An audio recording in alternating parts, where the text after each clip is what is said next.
자, 오늘은 제 6장 전략적 계획 수립, 전략적 경영이라는 것이 무엇인가. 조금 이제 그 매니지먼트에 있어서 조금 전문적인 분야로 들어옵니다. 여러분들이 이제 용어나 다루는 분야가 좀 생소할지 모르지만은, 이것은 뭐 큰 기업의 경우에, 는 꼭 이러한 시스템이 있어야 되고요. 근데 소규모 단체의 경영이나 심지어는 여러분 가정이나 자기 개인의 어떤 목표 달성을 위해서는 이런 전략적, 스트래티지적 플랜이 있어야 된다는 것을 여러분들이 배우게 될 겁니다. 강의에 들어가기 앞서 요새 이제 코로나 전국이라 학교도 이제 강의에 관한 어떤 중요한 결정을 해야 되는데, 사실은 그 코로나 19의 그 전염성 때문에 많은 그 기관들이나 단체들이 그 정상적인 활동을 못 하고 있지만은 그 초중고등학교도 사실 수업을 하고, 그 또 기업들은 열심히 출근을 하거든요. 또 아침 6시, 7시에 부평역에 나가보면은 엄청난 사람 수가 출퇴근을 하고 있습니다. 그 뭐 붐비는 데에서도. 그러나 그렇게 코로나를 걸렸다는 얘기들은 사실 별로 없고, 나도 딸이 둘이 있는데 그 부평에서부터 서울까지 출퇴근을 매일 해요. 이제 마스크나 좀 쓰고 좀 개인이 조심을 하면은 그렇게 이제 쉽게 전염되는 병 같지는 않아요. 우리가 뭐 집단으로 그 좀 뭐 모여서 떠들고 얘기하고 뭐 이런 부분에서는 좀 전염성이 강한데, 학교 같은 데는 그렇게 전염성이 큰 건 같지는 않아요. 중간고사 이후에는 아마 이제 면대면 강의실에서 수업할 수도 있어요. 상황에 따라서는. 그러나 강의실에서 수업을 해도 이전과 같이 한 40명씩 놓고 강의할 수가 없어서 뭐 15명 내지는 이제 25명 범위 내에서 모아놓고 강의를 해야 되다 보니까 강의 시간이 많이 늘어나겠죠. 그래서 우리과 사정으로 봐서는 꼭 판서 강의가 아주 중요한, 꼭 해야 되는 회계학이라든가 세법이라든가 이런 과목들은 그 강의실에서 강의를 하고, 꼭 조금 불편하겠지만은 강의실이 아니어도 좀 가능한 과목, 또 익히 이제 경영학이나 경제학 이런 과목들은 강의실 여건상 이렇게 비대면으로 수업을 계속 진행해야 될 상황 같아요. 그래서 우리 그 경영학 과목은 면대면 수업을 한다 하더라도 우리 경영학 과목은 이렇게 인터넷 강의로 강의를 계속 진행할까 합니다. 그리고 학교에서 만약에 강의실 강의를 한다면 여러분들은 크게 우려하지 않고 그 개인 마스크 착용하고 하면서 조심하면은 큰 위험성은 없지 않을까 하는 생각입니다. 그래서 되도록이면은 강의를 수강하시는 것이 좋지 않을까. 그러니까 우리가 소위 그 노량진이나 저 대치동 같은 학원 가서는 계속 강의하고 있거든요. 사람들 빡빡한 상태로. 그래서 그 여러분이나 여러분들의 지나친 우려로 대학생활이나 수업이 정상적으로 이루어지는 않는 상태가 계속되는 것은 바람직하지 않은 것 같아요. 그래서 내 수업은 어쨌든 비대면 수업으로 진행하겠지만은 여러분들 학기 중에 학교가 나오게 되면은 저하고 뭐 상담을 해도 되고 또는 면담을 해도 되고 그렇게 볼 기회들은 있으니까 뭐 질문사항이나 여러 가지 궁금한 사항이 있으면은 강의실에 들려줬으면 하는 바람입니다. 자, 이 관리적 순환 과정에서 이제 우리가 계획과 이제 이번에 이제 전략적 계획 수립, 계획 수립에 있어서 전략적인 부분에 대해서 좀 검토를 해볼 건데,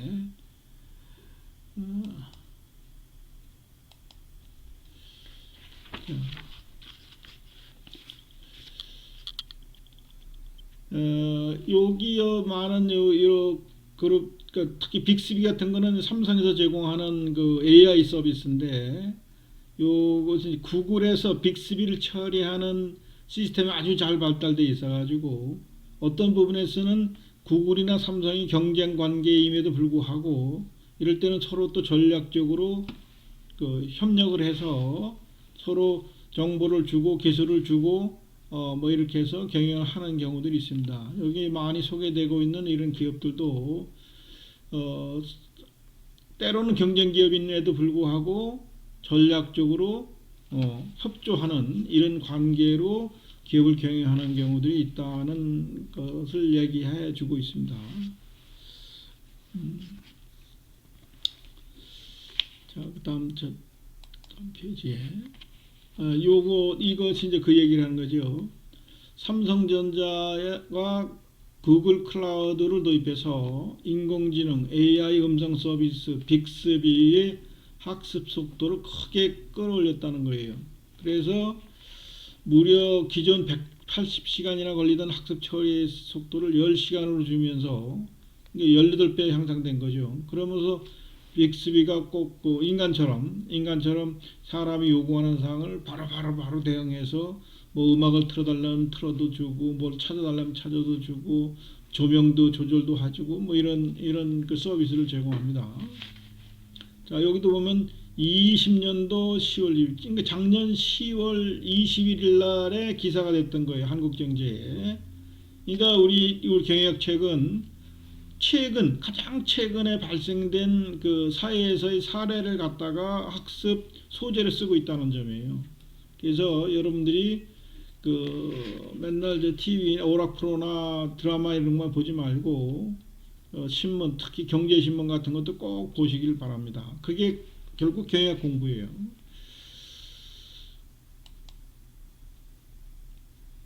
전략적 계획 수립과 전략적 경영.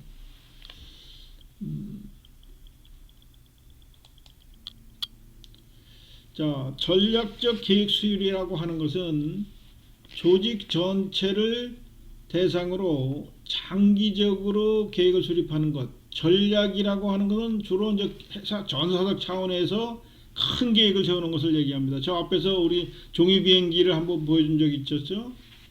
그러니까 종이 비행기의 아주 작은 분야에서 기술적인 부분은 스태틱이라고 하고, 그리고 이제 큰 기업, 보통 전사적 입장에서의 뭐 짧게는 1년, 3에서 5년 중장기 계획을 이런 걸 세울 때는 전략적으로 세워야 된다 이런 얘기입니다. 그 영어로 우리가 strategic planning 뭐 쉬운 단어죠. 장기적인 목표를 달성하기 위해 개발된 광범위하고 일반적인 계획, 전략적 계획 수립의 결과물을 우리가 전략이라고 한다는 얘기예요. 그러니까 경영을 주먹구구식으로 하는 게 아니라 짧게는 스트래티직, 1년에서 한 뭐 3년, 5년 뭐 이런 정도의 기회고, 아주 순간순간에서 발휘해야 되는 것은 스태틱이라고 한다 그랬죠. 기술적, 전술적 이런 얘기를 나왔었죠. 전략은 그나마 그래도 좀 장기적인. 그러니까 큰 기업의 경우에도 1년에서 5년의 계획을 우리가 전략적이라고 하는데, 여러분들은 1년 단위 계획은 상당히 전략적으로 수립해야 되겠죠. 그죠? 전략적 경영 또는 전략 경영이라고 하는 것은 결국은 조직이 적절한 전략을 수립하고 전략적 계획을 수립하는 것을 얘기해요. 이것을 실행하는 것을 우리가 전략적 경영, 그러니까 전략적 계획하에서 경영을 실행하는 것을 우리가 전략적 경영이라고 한다 이렇게 알면 되겠습니다. 자, 전략적 계획을 수립하기 위해서는 먼저 환경 분석을 해야 됩니다. 우리가 이것도 저 앞장 4장에서 배웠었죠. Environmental Analysis를 하는데 조직에 영향을 미칠 수 있는 환경 요인을 찾아 이것을 잘 파악하고 분석하는 것이 아주 중요합니다. 우리가 저 앞장 기업 환경과 사회적 책임에서 이미 다뤘었어요. 그죠? 그러니까 내가 이 세상에 떨어져 나와서 이 세상에 있어서 나 혼자 사는 게 아니잖아요. 그죠? 나는 내가 원하든 안 원하든 국제적 환경에서 영향을 받고, 우리가 코로나19 같은 경우도 이거 내가 원해서 되는 거예요. 또 아는 대한민국이 원해서 그런 게 아니라 중국으로부터 이게 들어와가지고 전 세계에 그냥 퍼지다 보니까 뭐 개인이 뭐 여행 못 가고 정도가 아니라 비행기 산업이 뭐 망하기 일보 직전이죠. 여행업체 다 망하고 있죠. 여행만이에요. 숙박업체, 음식점업체. 그러니까 그런 데가 잘 안 되면 거기에 또 여러 가지 물건을 공급하는 서플라이들도 다 힘들어지겠죠. 그러니까 지금 세계 경제가 상당히 위축되어 있는 거예요. 다시 한번 제가 말씀드리면 기업을 둘러싼 환경을 기업을 크게 외곽에서 둘러싸고 있는 우리 간접 환경이라는 것을 우리가 알 수 있죠. 정치, 경제, 법률, 사회문화, 기술 또는 여기는 국제관계 이런 것까지 다 들어가는 거예요. 그리고 이제 기업에 직접적으로 영향을 미치는 환경도 외부 환경과 직접 외부 환경과 직접 내부 환경으로 이렇게 구분해서 살펴봤었죠. 외부, 그러니까 기업 내부는 주주, 종업원, 경영자, 뭐 여기 조직 문화 이런 거 다 포함하지만은 외부는 뭐예요? 기업과 내가 컨트롤할 수 없는 바깥에 있는 거예요. 그러나 나한테 기업 경영하는데 직접적으로 영향을 미치는 거. 여기서의 외부와 내부는 내가 컨트롤할 수 있느냐 아니냐, 나하고 직접적인 관계가 있느냐 아니가 아니라 내가 컨트롤할 수 없는 부분에 있으면 이건 내부. 소비자라든가 컨슈머, 경쟁자 또는 공급자, 금융기관, 지역사회, 정부 이런 것들이 환경이. 그러니까 이런 환경을 잘 이해해야 그 속에서 나라는 기업이 어떻게 살아갈 것이냐, 어떻게 임해야 될 것이냐를 분석하는 것이 우리 분석하고 계획하는 것이 환경 분석이요. 결국은 결과물은 전략 계획 수립이 되는 것입니다.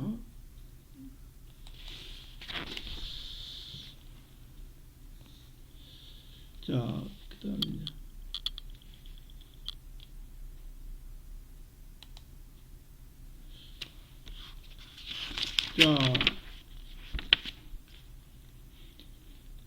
계획 수립의 전략적 경영 단계가 지금 방금 설명했듯이 환경 분석이 아주 중요한 겁니다. 그러니까 이거 없이 환경 분석 없이 조직의 방향을 설정한다는 것은 넌센스죠, 그죠? 내가 어떤 환경 속에서 내가 어느 위치에 있느냐를 잘 이해를 해야만 조직의 방향을 설정할 수 있습니다. 목표 내지는 방향이겠죠. 이게 뭐 미션이라든가 비전, 미션은 이미 회사가 창립할 때 만들어져 있는 거고, 단기적인 비전을 얘기하는 거겠죠. 그럼 이것을 달성하기 위한 전략을 수립해야 되겠고, 전략을 실행하고 또 결과를 가지고 통제해서, 이거 통제라는 건 리뷰하거나 컨트롤한다는 거죠. 우리 계획과 뭐 달라진 부분이 있으면 이 피드백 정보를 이용해서 좀 더 개선하고, 또 다음 연도 가서는 좀 개선하고 하면서 경영이 전체적으로 유기적으로 순환적으로 이루어지는 것을 보여주고 있습니다.